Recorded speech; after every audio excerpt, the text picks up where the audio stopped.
of the Habitat and Human Settlements Foundation was already agreed at the Stockholm Conference of 1972. And in 1974, the General Assembly, therefore, established the Habitat and Human Settlements Foundation as a would-be global shelter facility. Regrettably, this facility was never capitalized. So what is happening today?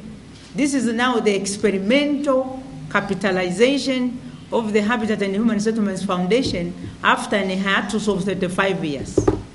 So I would like to say that it looks, it is actually one of the landmark events in the history of this organization and the work of the United Nations. This Governing Council, as you are aware, is focusing on the challenge of affordable housing finance.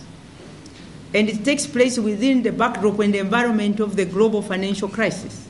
It is already clear that this so-called global financial crisis, it is actually a crisis in affordable housing finance in the developed countries, when we have now 1.2 billion slum dwellers and increasing.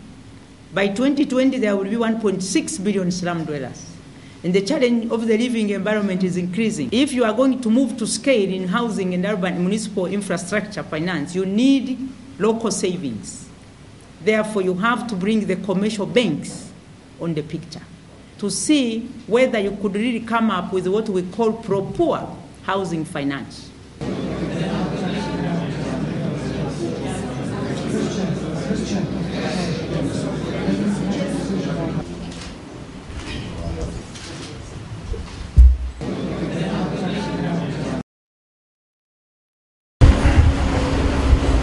Today's signing with UN Habitat marks the first test case towards financing affordable housing for the larger Kenyan population.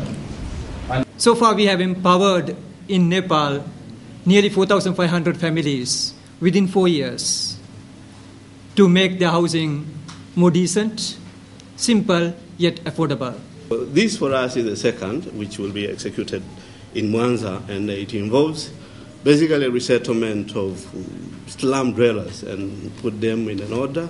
We are deeply grateful to these projects and the financier to help us in future. Within 1 year, 300 families will be getting flats. For us, this is truly a historic moment because this is going to unlock the potential of our ability to lend to the low-income earners.